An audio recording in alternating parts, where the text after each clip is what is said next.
शक्ति ने उनका हाथ पकड़ने की कोशिश की तो उसकी माता सावित्रीबाई फुले ने अपने पैर से चप्पल उतार कर उसके मुंह पर चढ़ दिया और बताया कि महिलाओं के सहन करने की भी एक क्षमता होती है। जब वह क्षमता टूटती है तो वो रौद्र रूप धारण कर लेती है।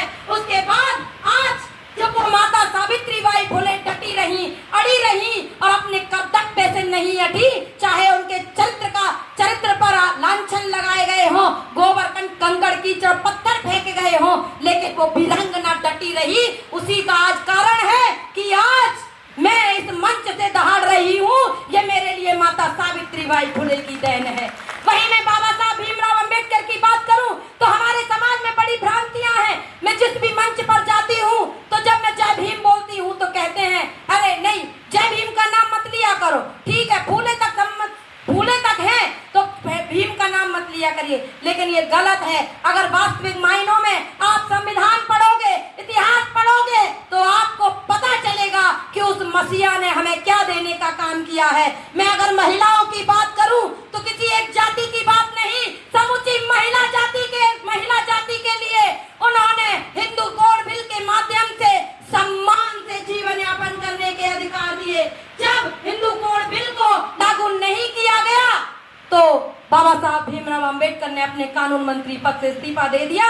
चाहे उसके बाद हिंदू कोड बिल को छह कानूनों के माध्यम से, चाहे वो हिंदू मैरिज एक्ट हो, तलाक का अधिकार हो, संपत्ति का अधिकार हो, बाद में दिए गए, लेकिन ये हमारे लिए उसी मसीहा की देन है। हम आरक्षण की बात करते हैं, ये हमारे लिए उसी मसीहा की देन है। इसलिए हमें अपने सभी बहुजन नायक नायिकाओं को साथ में लेकर के चलते हुए, उनकी बात करते हुए हमें आगे बढ़ना होगा। बाबू जगदेव प्रसाद कुशवाहा ने कहा था कि 100 में 90 शोषितों ने ललकारा है, धन धरती और राजपाट में 90 भाग हमारा है। पहली पीढ़ी संघर्ष करेगी, दूसरी पीढ़ी जेल जाएगी और तीसरी पीढ़ी राज करेगी। साथियों, आज गोली खाने का समय है। हो सकता है पहली पीढ़ी ने संघर्ष किया है और दूसरी पीढ़ी गोली खा रही है, हो सकता है आने वाली पीढ़ी राज करने का काम करेगी। तो इसलिए हमें अपने कर्तव्य पर चलने की आवश्यकता है। आज जिस भारत को सोने की चिड़िया जिस समय कहा जाता था, जिस भारत में हम सोने की चिड़िया जिसे कहते हैं, आज उस भारत में भारत की 80 करोड़ जनसंख्या को 5 किलो चावल पर निर्भर कर दिया है। आप ही बताइए कि जो भारत की 80 करोड़ जनसंख्या 5 किलो चावल पर निर्भर है, क्या वो कभी विश्वविद्यालय जाने के ख्वाब देख पाएंगे?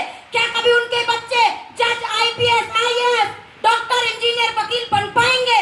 नहीं बन पाएंगे। तो ये समझने की आपको आवश्यकता है कि आपको पुनः पूरी तरीके से, रणनीतिक तरीके से पुनः गुलाम बनाने की साजिश रची जा रही है। साथियों, साजिश रची जा रही है। आप हो सकता है कि अंग्रेजों से हमें आजादी मिल गई हो 1947 में, लेकिन आज भी हम चंद मुट्ठी भर लोगों के गुलाम अर्थात मानसिक गुलाम बने हुए हैं। जब तक हमारी माताएं बहनें पाखंड अंधविश्वास को नहीं छोड़ेंगी, तब तक हम उनके मानसिक गुलाम रहेंगे। मैं किसी भी धर्म की निंदा नहीं करती हूँ, क्योंकि हमारे महापुरुषों ने जो भारतीय संविधान रचित किया, भारतीय संविधान में भी उन्होंने कहा है कि हमें सभी धर्मों का सम्मान करना है। लेकिन मैं किसी धर्म की निंदा नहीं करती हूँ, लेकिन पाखंड और अंधविश्वास की मैं निंदा करती आई हूँ, उसका विरोध करती आई हूँ और सदैव विरोध करती रहूंगी।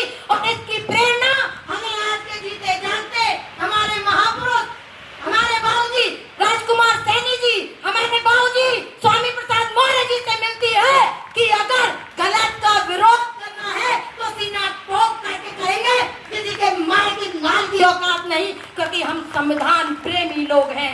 हम संविधान के दायरे में बात करते हैं।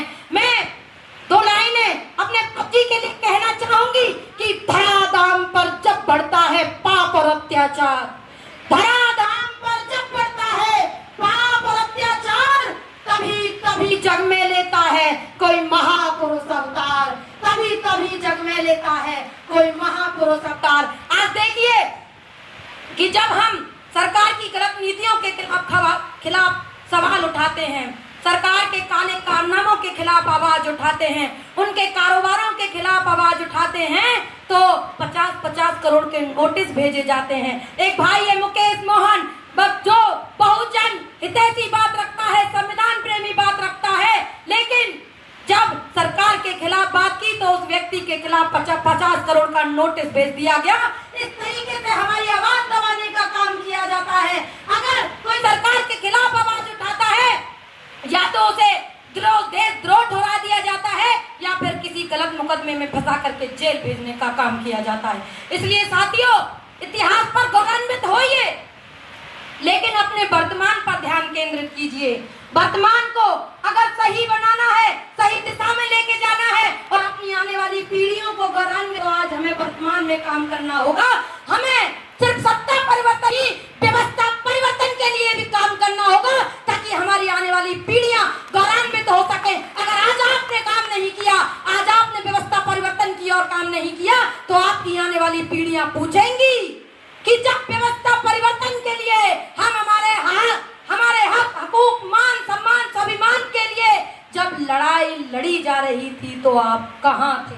इसलिए इस सवाल का जवाब देने के लिए आज आपको लड़ना पड़ेगा, अपने हक, हकूक, मान, सम्मान, अधिकार के लिए और इस सत्ता में हिस्सेदारी के लिए और इस दिल्ली की छाती पर पुनः मौर्य वंश का पताका लहराने के लिए आपको लड़ना पड़ेगा, लड़ना पड़ेगा, लड़ना ही पड़ेगा। मैं अपनी चंद लाइनों के बाद अपना स्थान लूंगी कि ना मृत्यु से भय, ना जीवन से प्रीत, विजय और वीर गति मौर्य वंश की रीत। जय ज्योति, जय क्रांति, जय सम्राट। साथियों, थैंक यू, बहुत बहुत आभार।